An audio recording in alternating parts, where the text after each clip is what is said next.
Tunjukin rumah sudah jadi dan siap pun. Kali ini rumahnya posisi posisi.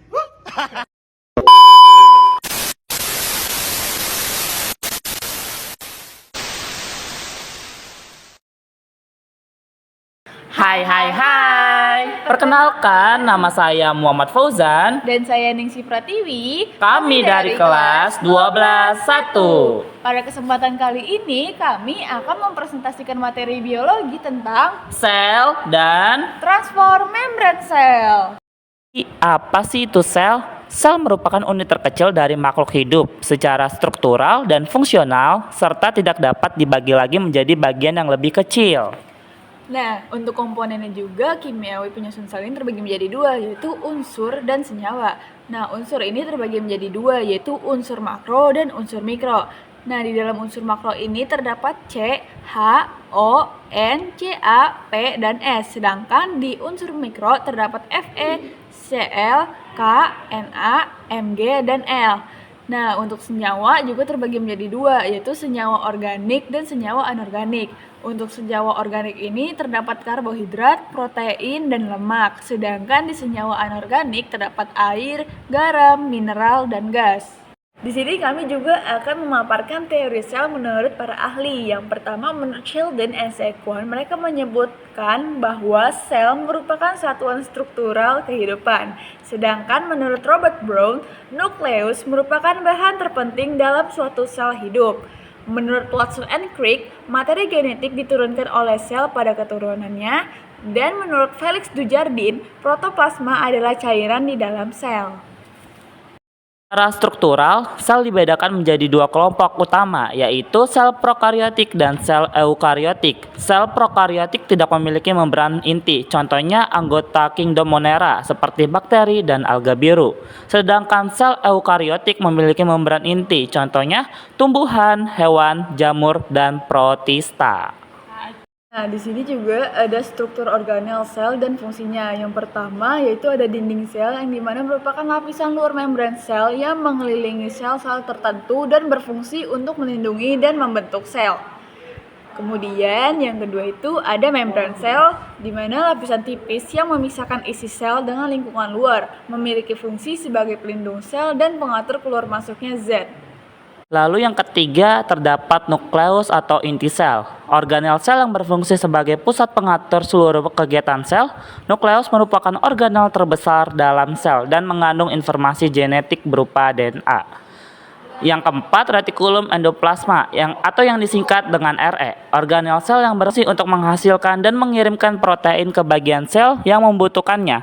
RE memiliki dua bagian, yaitu retikulum endoplasma halus SR dan retikulum endoplasma kasar RER. Retikulum endoplasma halus berbentuk seperti pipa yang meliuk-liuk dan memiliki lapisan luar sel yang halus. SR berfungsi untuk sintesis lemak dan karbohidrat serta mengontrol dan menyimpan ion kalsium.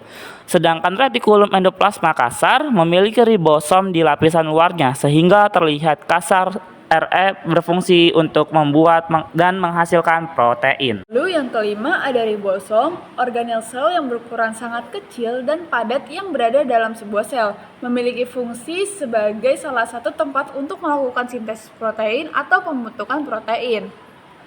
Kemudian yang keenam terdapat badan Golgi, yakni merupakan kumpulan ruang, gelembung kecil, dan kantong kecil yang bertumpuk-tumpuk. Pada sel tumbuhan, badan Golgi disebut sebagai diktiosom. Badan Golgi berfungsi sebagai alat pengeluaran atau sekresi protein dan lendir, maka badan Golgi disebut juga sebagai organel sekresi. Lalu yang ketujuh terdapat mitokondria, memiliki membran dalam dan luar yang berbentuk seperti cerutu dan berlekuk-lekuk krista. Di dalam mitokondria berlangsung proses respirasi untuk menghasilkan energi. Mitokondria berfungsi sebagai penghasil energi sehingga diberi julukan the powerhouse. Lalu yang kedelapan terdapat lisosom, kantong kecil yang bermembran tunggal yang mengandung enzim pencernaan. Lisosom berfungsi mencerna bagian-bagian sel yang rusak atau zat asing yang masuk ke dalam sel serta penghasil dan menyimpan enzim pencernaan seluler. Lalu yang kesembilan ada vakuola, ruangan yang terdapat di dalam sel. Pada sel tumbuhan yang sudah tua, vakuola tampak berukuran lebih besar dan berisi cadangan makanan dan pigmen. Sedangkan pada sel hewan, vakuola berukuran kecil. Vakuola mengandung garam organik, glikosida, butir pati, dan enzim. Adapun selaput pembatas antara vakuola dan sitoplasma ialah tonoplasma, berfungsi untuk menyimpan cadangan makanan dan cairan, tempat mengatur turgiditas sel, dan penimbun sisa metabolisme serta metabolik sekunder.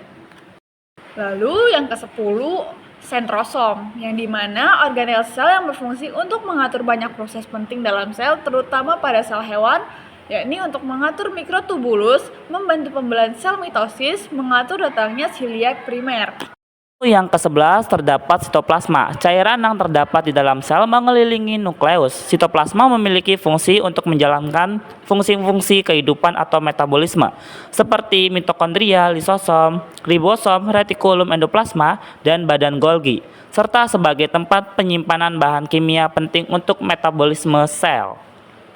Yang ke-12 ada plastida, organel yang terdapat dalam sel tumbuhan dan alga yang berfungsi untuk memproduksi dan menyimpan makanan. Dalam plastida terdapat 3 jenis, yaitu leukoplast, kloroplast, dan kromoplas.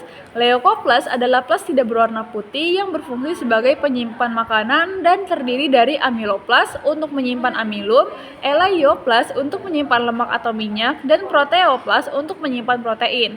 Kloroplas yaitu plastida yang memiliki pigmen warna hijau, kromoplas yaitu plastida yang mengandung pigmen seperti karotin kuning, vicodinin biru, vicosantin kuning, dan vicoetrin yaitu merah. Dan yang terakhir ada mikrotubulus dan mikrofilamen yang merupakan komponen sitoskeleton yang memiliki perbedaan dalam protein penyusunnya, fungsi, dan bentuknya. Untuk protein penyusun, mikrotubulus tersusun dari protein tubulin, sedangkan mikrofilamen tersusun dari protein aktin. Untuk fungsi sendiri, mikrotubulus berfungsi sebagai struktur pendukung sel dan jalur transportasi organel, sedangkan mikrofilamen berperan dalam kontraksi otot dan pergerakan sel. Bentuknya untuk mikrotubulus berbentuk tabung, sedangkan mikrofilamen berbentuk molekul tipis. Sel hewan dan tumbuhan memiliki beberapa perbedaan. Yang pertama, sel hewan tidak memiliki dinding sel. Vakuolanya berukuran kecil, memiliki sentriol, dan tidak memiliki plastida. Lalu yang kedua, sel tumbuhan memiliki dinding sel, vakuolanya berukuran besar, tidak memiliki sentriol, dan memiliki dinding sel. Nah, sekarang kita masuk ke materi berikutnya nih, materi tentang transport membran sel. Jadi, apa sih itu transport membran sel? Transport membran sel adalah proses perpindahan zat seperti molekul, ion, atau nutrisi melewati membran sel. Menurut S. Singer and Nicholson 1972, mereka mengemukakan teori tentang membran sel yang dikenal dengan teori membran mozaik cair. Teori ini menyatakan bahwa membran sel tersusun oleh lapisan protein. Nah, untuk struktur membran sel ini terbagi lagi menjadi dua, yaitu yang pertama fosfolipid bilayer, yang dimana lapisan ganda fosfolipid yang berbentuk dasar membran, kepala fosfolipid bersifat hidrofilik yaitu suka air, dan ekornya hidrofobik yaitu takut air. Lalu terdapat protein, yang dimana terdapat berbagai jenis protein yang tertanam dalam lapisan fosfolipid, berfungsi sebagai saluran, pembawa, reseptor, dan enzim. Transport membran sel dibedakan menjadi dua jenis, yaitu transport pasif dan transport aktif, berdasarkan penggunaan energinya. Transport pasif yaitu transport molekul berukuran kecil yang tidak menggunakan energi ATP dan mengikuti gradien konsentrasi. Contohnya difusi. Difusi terfasilitasi dan osmosis. Transport aktif yaitu transport molekul berukuran besar yang menggunakan energi ATP dari respirasi sel dan melawan gradien konsentrasi melalui protein intrinsik.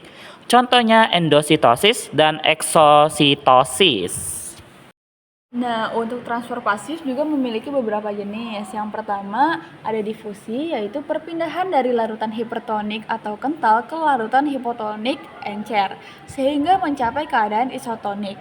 Untuk difusi sederhana terjadi tanpa bantuan protein pembawa, contohnya seperti sirup, teh, kopi, susu, O2, dan CO2 di alveolus. Pada difusi juga terdapat beberapa faktor yang mempengaruhi prosesnya. Yang pertama ada suhu, semakin tinggi suhu maka makin besar terjadinya difusi.